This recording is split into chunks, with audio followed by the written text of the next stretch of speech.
Okay, so I'm going to talk about something that is going to be very difficult to understand by any sort of measure. And this is for whether you're a Christian, whether you are just a person trying to discern the truth in the world.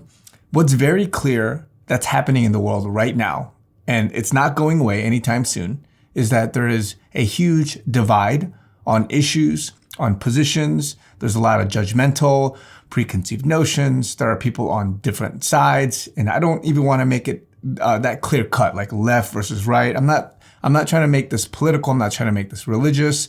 What's very clear is that people, whether you are seeing videos, whether you're seeing comments, whether you're seeing just anybody blogging about something, vlogging about something, whatever it is, there is either a very distinct flavor or a strong opinion on something, and either that person is being juxtaposed against a differing view. They're being judged, they're being typecasted, or they're being stereotyped, whatever it is. There's a very clear solidification of different viewpoints in the world. And I'm saying this because if you've woken up like I've woken up, and I'm not saying this in any arrogant way, as I've sought to seek the Lord, as I've sought to seek the truth for what it is objectively, I have come to realize that my discernment has heightened even more to the degree, and again, I'm not trying to say this in any arrogant way, to the degree that you can see past even the stereotyping. And what I mean is this: there's a lot of people, they look at, a left person, a bad person, a Biden, a liberal, a woke person, whatever that is, and even mainstream media, and you basically put them, and let's say you're awake, you have righteous values, you have conservative values, or whatever it is. And again, you can get into some detail there. But let's say you have that. And on the other side, you have the other view. A lot of people will say things like, and maybe rightly so, to guard your heart, to protect yourself, like, hey, don't believe any of the lies, don't believe any of that. But what I've come to realize is that whether it's in the comment section, whether it's a news reporter, whether it's somebody that I already know very clearly from their historical past of what they've done, that likely they will spew something woke or liberal, untrue, unfounded, or they will spew hate or whatever it is, because it's common to look at patterns and to make judgments and perceive it. But what a lot of people will do is they'll look at somebody and they'll say, oh yeah, don't ever listen to him. That's not good. That's not good. And they may be on the right perspective or the right side of it. But where I'm looking at, and many other people are, is that we're looking at it for what it is. And yes, the person might be evil to the core and all that, but we're looking at the words and the facts or misinformation, lies, whatever you want to call it, from what it is, and you're trying to discern it objectively. And this is where you will see the people that are either actors, or they were hated, or they turned, like they were bad, but they turned, and through grace and mercy and through the objective eyes of Christ, you will see that person, that situation in a totally different light without you being so closed off to that person such that you're just like, I'm never going to see this guy again. I just can't view his videos. I just can't view his posts. I just can't read about this guy. Like, just don't get me started on that guy. And I give this example all the time. In the Bible, the people that heard Jesus in the town of Nazareth as he was growing up, the people that saw Saul, right, murdering people, literally witnessing it with their eyes, seeing what he's spewing out as lies, like, let's burn these Christians and all, whatever it is that he says. To see and witness that, it was hard for them because they were jaded, because they were maybe on the right side of it too, right? Or you were seeing it from the innocent perspective, you see the wickedness, and then all of a sudden for that person to turn and then to say, you know what, Christ is Lord, and to preach the gospel and to say all of the stuff that he's said throughout the New Testament as we know it today, all the letters to the churches and all of that that he does would not be received by these people, because what they're seeing is their hardened heart in a sense, and you could even justify it, quote unquote, and you will never be able to receive it. The level that a lot of us will get to in this next season, and this is what I mean by the title of this video, is that there's going to be such an information battle and war. There's going to be such a divide. And I'm preparing people for some of the Civil War stuff that's coming up. There's going to be such a prejudice whether it's against, and I'll give you an example, like the immigrants, right? A lot of the immigrants coming, you will have a defensive barrier against them. And maybe some of them blackmailed to come here, some of them innocent in the way that they're trying to be manipulated. I mean, I'm not justifying that. Of course, you know my stance on the migrant crisis.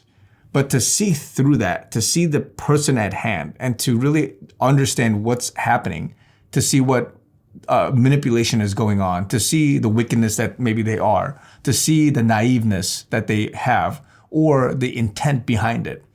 To look at those things not in one group, like all those immigrants are bad, like all those guys are whatever. And yes, some people would have made mistakes. Yes, some people came over here and they weren't supposed to do what they were supposed to do. But to look beyond it and to analyze, who is it that was in the wrong? Who is it that was being manipulated? Who is it that was some other powers at play? Who is it that was acting? Who is it that turned? They were bad, but then they turned. Seeing through all of that muck in the comments, in the person, in the news, in all of the situations, to really see the desire for truth, to look and understand the person objectively in grace and mercy, to see it for something deeper than what we perceive at face value, right? You may be on the right side. You may be discerning things correctly, but the next level is getting through the murkiness of what changes. That person could have been this one day, and then they were totally redeemed and saved the next day. You wouldn't know that unless you took off your blinders, right, of seeing them in a certain way. And again, it could be a right judgment of it, but who knows what changed, what transformed completely. People that saw Saul in that day saw Jesus on the road to Damascus. And all of a sudden, you expect me to believe that this guy, Paul, is this transformed person, right? It's hard to believe it, but to really see through that requires a certain level of discernment. It requires a certain spiritual perspective to see it.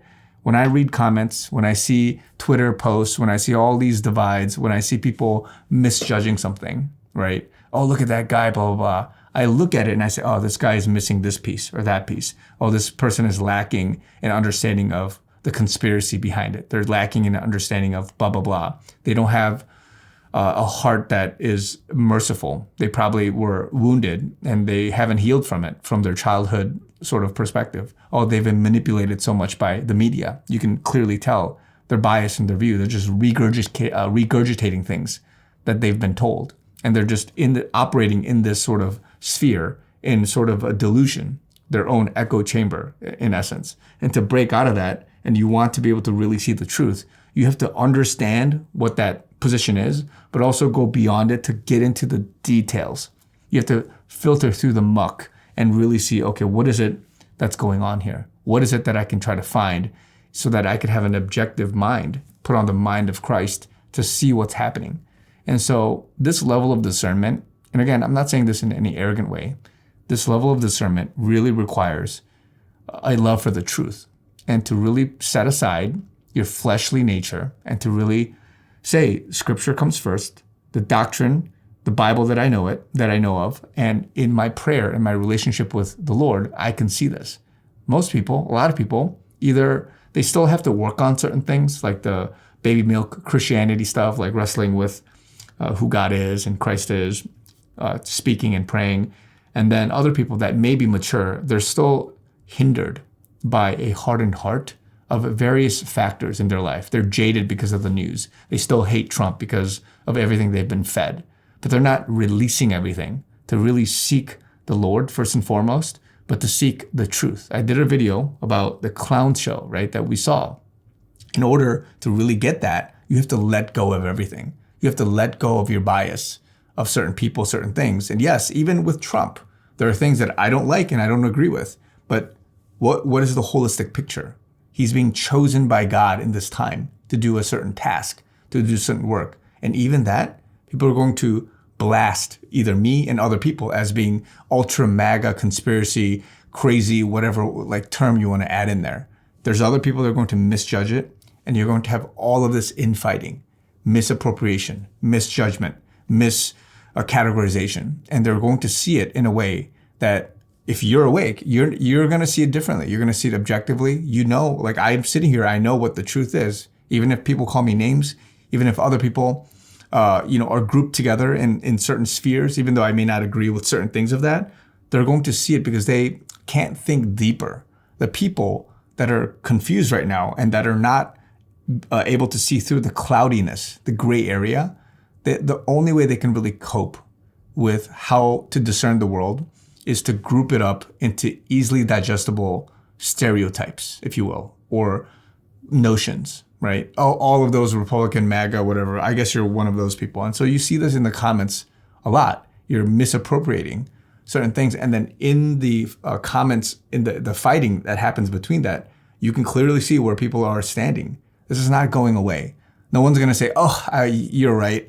The LGBTQ stuff, what was I thinking? That was crazy. If they wake up, they may go to the good side, but there's going to be people that because they know what God has shown them, they're going to stand on that. And this is what I mean. God is separating the wheat from the chaff. I've said this before. God is exposing, He's waking people up, and you're going to see more redemption. He's going to be using people in this hour, just like Saul was used to be preaching the gospel, being Paul, transformed into a new person. So you're going to see people, they may be used, or they were bad.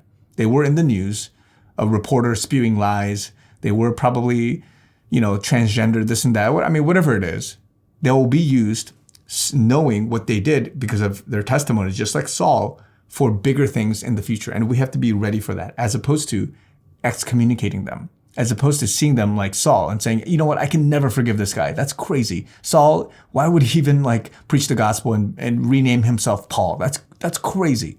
What we have to see is that what you have to understand is that you will see transformative testimonies. You're going to see crazy redemptive arcs that are going to come from all of what's happening. And you're still going to see through the fighting, people heightening, really sharpening the discernment during this time. So I'm saying this to encourage you, but also to give you a forewarning of not only discerning what's happening, but also what's to come in the future, because this next season will be very cloudy. It's going to get very thick. The information war, the psyops, all of this stuff, not only because from a spiritual perspective, we have angels versus demons, we have Satan versus God, all this battle happening, the battleground for your mind, the airwaves, all of what's happening in the world, your attention, the attention that you need to have on either Him or serving the world. You can't have two masters, the Bible says. So this is why it's happening for a reason. We can't just let it go and say, you know what, can we just be kumbaya with everybody? It's not going to fly. What you're seeing is a purposeful, sovereign will of God that's being done to get His children to wake up and to really see it from a spiritual perspective. So this is what's happening. This is what we are in. Thankfully, it's not like a kinetic war like World War II where people are dying, but it's a great waking up. You got to be ready. You got to heighten your discernment. It's going to be harder than ever before to try to see through all of what's happening right now. Pray your eyes are opened. Pray that God allows you to discern day by day. Don't rely on past stereotypes. Don't rely on past data. Things are constantly changing. So you've got to change too. And you've got to heighten those senses by the grace of God. So love you guys. Please, if you can support me, I would love the support. GoFundMe, trying to reach my goal by the end of this month. The products that I have on the store are going down at the end of this month. I have new things coming up very soon. I would really love the support, guys. Love you guys. Be encouraged. Talk to you guys very soon.